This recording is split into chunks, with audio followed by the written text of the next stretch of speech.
मौलाना मुजीबुर रहमान जा बयान ॿुधण जे लाइ मौलाना साहब जो यूट्यूब चैनल ज़रूर सब्सक्राइब कंदा। छा साईं रोज़े जी हालत में कोई शख़्स ॾाढ़ी कतराए सघे थो या न? साईं रोज़े जी हालत में ॾाढ़ी कतराइण कबीरा गुनाह आहे। रमज़ान खे छॾे ॾियो, ईअं ई भला ॾाढ़ी कतराइण सवाबु आहे को? ॻाल्हायो न साईं, गुनाह आहे न। ॾाढ़ी 1,24,000 अंबिया जी सुनत आहे ऐं इनखे कतराइण वारो बंदो नौजवान हुजे या अहिड़ी तरह वॾी उमिरि जो हुजे, उहो गुनाहगार थींदो। हा, उहा मुठ खां ज़्यादा थी वई आहे। हदीस में हुकुम आहे न, मुठ जे बराबरि ॾाढ़ी आहे न, उनखां वधीक हेठि वई आहे न, उनखे कतराए सघो था। पर जेकॾहिं आहे ई मुठ बराबरि त उनखे कतराए नथा सघो।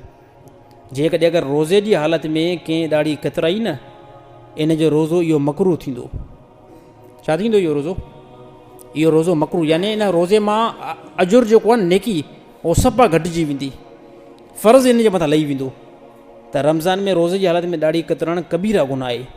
ॾाढ़ी साईं छॾे ॾियो, थोरी ज़िंदगी आहे। नौजवान न, छा पोइ ते ज़िंदगी बती आहे, 20-25 साल बती आहे, उहा बि ख़बर न आहे। सुभाणे बि मौत अची सघे थो। पर हे जेकी ॾाढ़ी हिकु वाहिद उहा सुनत आहे, जेकी तव्हां मरंदव तव्हांखे गुसुल असां ॾींदासीं इनशाअल्लाह। छो त गुसुल त उहो असांजी ज़िम्मेवारी आहे न। मौलवी साहिब असां इनशाअल्लाह गुसुल बि ॾींदासीं, कफ़न बि ॾींदासीं। पोइ जॾहिं तव्हांखे क़बर में लाहींदासीं न, पेशमा बि हलियो वेंदो, माइट बि सभु हलिया वेंदा। हिकिड़ी शइ तव्हां सां गॾु वेहंदी, तव्हां सां गॾु चुंबड़ियल हूंदी, उहा कहिड़ी आहे?